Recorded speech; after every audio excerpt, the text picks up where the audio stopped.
Google's upcoming Pixel 6 phones aren't too far off, just on the other side of summer, if leaks are to be believed. As we get closer to that time, we've been hearing more and more of Google's next flagship devices. The company might return to a two-model release with a larger Pixel 6 Pro expected.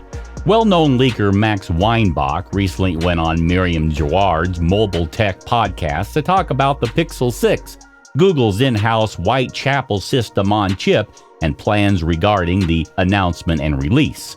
Weinbach dropped some serious bombshells with Whitechapel. In case you guys don't know what Whitechapel is a 8-core ARM processor made by Samsung exclusively for Google smartphones. According to him, the chip will land somewhere between the Snapdragon 888 and 865 in terms of performance.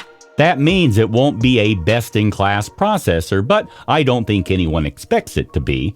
It seems that one of the reasons Google has decided to part ways with Qualcomm is that it wants to control the implementation of image signal processors and neural processing units. This would mean leveraging more AI power for several things, notably improving Google's renowned photography.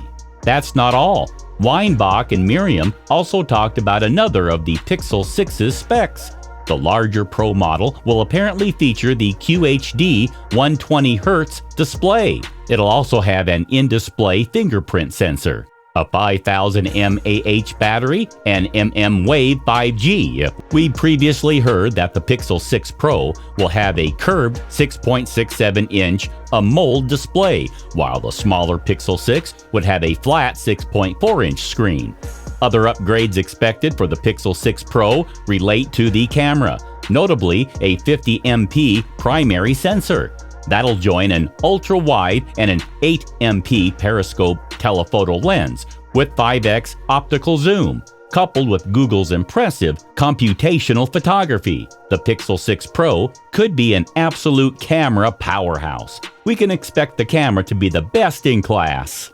For colors, Google might go with a peach sand pink triple tone design, as well as offering silver, black, and possibly green options too. Weinbach expects that Google will unveil the phones in October, though the ongoing chip shortage might push that back to November. We'll just have to see. That's not all Weinbach said, though that's it about the Pixel 6 and Whitechapel. He also mentioned that the Pixel Watch will launch alongside the Pixel 6, running a Samsung 5nm chip, much like the one many expect to power the Galaxy Watch Active 4. As always with leaks and rumors, take this with some healthy skepticism. That said, Weinbach has a good track record and is usually pretty reliable. So guys, I hope you liked our today's video. If you did, then hit that like button and subscribe to our gadgets-friendly channel, Gadgets Times.